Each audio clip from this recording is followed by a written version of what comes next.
Hello everyone, welcome back to my YouTube channel.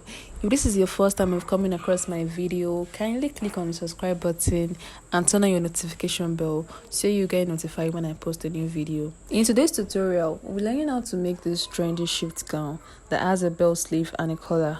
Let's get straight into the video. So I'll be cutting the front and the back together, and I have my fabric folded into 4. So the first thing I will do is to mark out my shoulder measurement, which is 15 inches. After marking my shoulder measurements, I'm going to place the measuring tape from the top of the fabric I folded down to the chest line. The chest line here is 7.5 inches, but I added 1 inch for my shoulder slant. That's why I marked 8.5 inches. So I'm just going to create a box for the armhole. Then I'm going to come to the neck and mark 3 inches. Then I'll mark 1 inch. 3 by 1 inch. That 1 inch will serve as the shoulder depth for the back. Note that I've not started marking anything for the front. I'm still marking the back. Then I'm going to take my 1 inch slant and connect it to the neck width. Next step now is for me to mark from my shoulder to my waistline. The waist here is 16 inches. Then from the waist, I'm going to mark to the hip. My waist to hip is 8.5 inches. After indicating my waist and my hip measurement, I'm going to come over to the chest line, which is also going to serve as my bust line for this tutorial. Then I'll mark my bust circumference and add 2.5 inches. 2 inches will serve as ease allowance, while the ½ inch will serve as the same allowance. Then I'll come to the waist and do the same, and also the same at the hip. You can add as much as 3 inches, 4 inches, or 5 inches. It depends on what your client wants. This particular client does not want the dress to be too big or not, so I'm going to add just 2.5 inches. Then I'm going to connect the dots from the bust to the waist and from the waist to the hip. So for the hem of the dress, I don't need to measure anything at that part, because what I'm taking at the hip measurement is going to be what I'll take at the hem. For some people, they might decide to create an A-line shape from that point, but my client does not want this dress to be an A-line. It's going to be a straight gown. So now I'm going to start marking out the front. Remember that I said this gown is going to have a collar, so I'm going to take out 1 inch from the center front of this folded fabric. So I'm going to mark 1 inch from the hem, and I'm going to mark it all the way and just connect it to the neck width. I'm going to connect it like a curved shape. It's not going to be straight because of the way the collar is going to come from the neckline. So 1 inch is not the standard for you to take out at this part. It depends on how wide you want the collar to be. For me, I want the collar to be 3 inches wide. That means it's going to be 1.5 inches wide on both sides. So I'm taking out 1 inch, because by the time I join the collar back, I'm going to have 1.5 inches taken out on the front. So now I'm going to proceed to cut out the back. Note that I'm not cutting out the front yet. I'm cutting just the back. So I'm going, at this point, I realized I have not marked out my armhole. So I proceeded to divide what I have here into 2 and connected it to my shoulder and the bust circumference to create the armhole.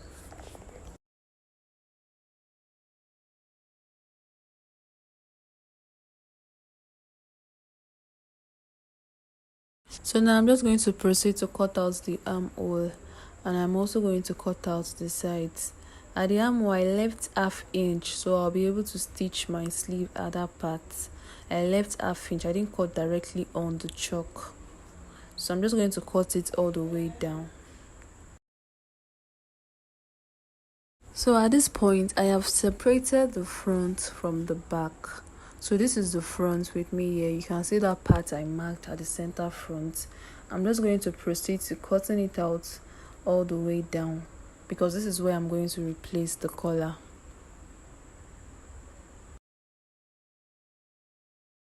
So now I have the front piece and the back piece. At this point, you should have 2 front pieces and 1 back piece. So I'm going to go ahead to join the shoulders. At this point, your fabric should be looking like a kimono until you fix the collar. So now I'm done joining the shoulders, and at this point I already notched the center part of my neckline at the back. So I am going to measure what I have on the center front where I'm going to be fixing the collar, I'm going to measure it all round. So instead of measuring it all around, I'll just measure it to the notched point I have at this point. So I'm just going to measure from the hem to the notch point at the center of the neckline. So now I already cut out what I'm going to be using for the collar, and I have 2 pieces of it. So I'm going to go ahead to the sewing machine and join it at the center. So I'm going to have 1 long piece. After joining, I'm going to take it to the ironing table and iron it properly. Then I'm going to go ahead and fix it to the dress. So now I'm done fixing the collar to the dress, and this is what it looks like. Can you see how neat it looks? So at this point, I already joined the sides. Off camera. So if you want to weave your dress at this point, you can weave it, or you can weave it when you're done sewing. So at this point, I'm going to go ahead and close up my center front so it can give it that gown look. So you have to stitch it with a very tiny stitch, like about 0.25 inch at this point. So you can measure from your shoulder to how deep you want the neckline to be. At this point, I just want it to be 8.5 inches because of my client's preference. You can make yours 9 or 9.5 depending on the measurement you are working with. So now I'm done joining the center front, and this is what it looks like. I gently place them over each other, so it does not even look like I placed them over each other. So now I'm going to go ahead and mark out the armhole, so I will know what I need for the measurements of my sleeve. Yeah, I have 10 inches. So now I'm going to go ahead and cut out my sleeve. To cut out this bell sleeve, I'll be using a fabric width of 12 inches. You can use as much as 13 inches or 14 inches depending on how big you want the bell sleeve to be. So now my fabric was not enough, and I had to join a band of 3 inches at the hem line. So I'm going to mark out what I measured on the armhole of the dress. I'm going to mark it out at this point, which is 10 inches, and I'm going to mark it all the way to the cap's height. The cap's height I'll be using for this sleeve is 4.5. Like I always say, to calculate your cap's height, you will divide your bust by 12, then you add 1 inch. So now my cap's height here is 4 inches, but I added half inch plus stitching allowance. So now I'm going to mark out the 4.5 all the way, and I'm going to mark 10 inches width. So at this point, I'm just going to connect from this point here and connect it to the upper part of the sleeve. I have a detailed sleeve tutorial on this channel. I'll be dropping the link in the description box.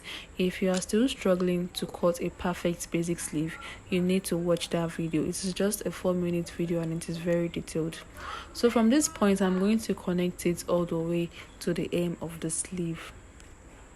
Then I'm going to go ahead to cut it out. So the final step to make this a complete dress is to fix the sleeve into the armhole, and I have my sleeve here with me. This is what it looks like after I went ahead to join both sides of the sleeve, and I'm just going to fix the right side facing right side. I'm going to fix the right side of the sleeve to the right side of the dress, and I'm going to pin it down and sew it all round. So this is what the dress looks like on my client, and she wanted some little bit of design at the front, so I fixed tassels at the front part of the gown, and the gown also has a rope. I had to fix that off camera. So if you found this video helpful, don't forget to like, share and subscribe, and also drop a comment in the comment section below. Thanks for watching. I'm going to see you in my next video.